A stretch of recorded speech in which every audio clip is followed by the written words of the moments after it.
अति जलद व अचूक बातम्यांसाठी पाहत रहा महामीडिया 24 सदैव तत्पर।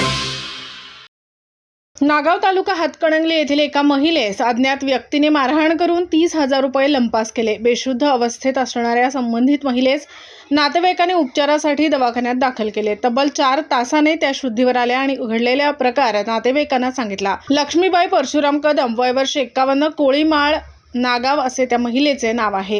ही घटना आज दुपारी 1:15च्या सुमारास वाल्मिकीनगर कोळीमाळ नागाव येथे घडली।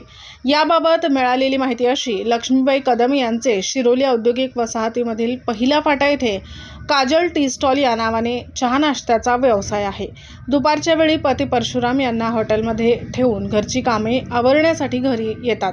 आज हॉटेलमध्ये त्यांच्याकडे 30,000 रुपयांची रोकड होती, त्यामुळे दुपारी घरी ही रक्कम ठेवून घरातील कामे आवरायचे आणि पुन्हा हॉटेलमध्ये जायचे होते। घरी आल्यानंतर जवळची रक्कम किचन कट्ट्याजवळ ठेवली आणि आपली कामे आवरू लागली। याच दरम्यान अज्ञात व्यक्तीने पाठीमागून येऊन तिच्या तोंडाला रुमाल बांधला आणि त्यांचे हात घट्ट पकडून त्यांना मारहाण केली। या झटापटीत महिलेच्या हातातील बांगड्या फुटल्या व डोक्याला थोडा मार लागला, त्यामुळे त्या जागेवरच बेशुद्ध पडली। हा प्रकार शेजारील महिलांच्या लक्षात आला। त्यानंतर त्यांनी नातेवाईकांशी संपर्क साधला।